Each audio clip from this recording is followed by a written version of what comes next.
সমাজ শুনি আজকে আমি বলতে চাই, হাসরের ময়দানে কিছু মানুষ সুদ না খেয়েও সুদখোরের কাতারে হাসরের ময়দানে উঠবে। বাবা আমার কথা কি শুনেন?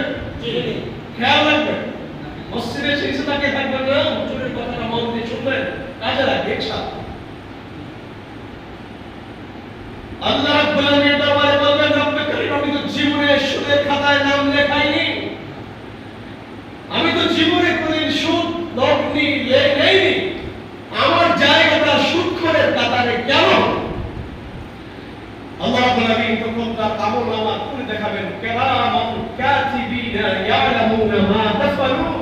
আল্লাহ বলেন, তোমরা যা করেছো ডান কাঁধের বাম কাঁধের দুই ফেরেশতা সব কিছু লিখে রেখেছেন। সুবহানাল্লাহ।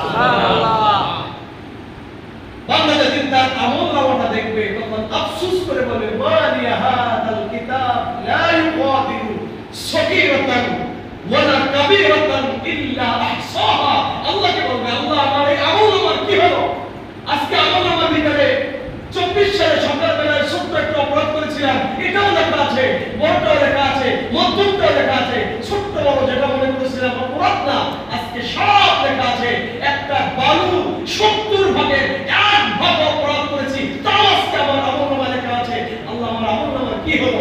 আফসোস করতে করতে কাঁদবে আর অনেকে বলবে, ইয়াকুল ইয়া লাইতানি কদ্দামতু লি হায়াতি। আল্লাহ আমাকে একবার সুযোগ করে দেন, আমি দুনিয়ায় গিয়ে আমি এক আমল করব, আমি আর গুনাহ করব না।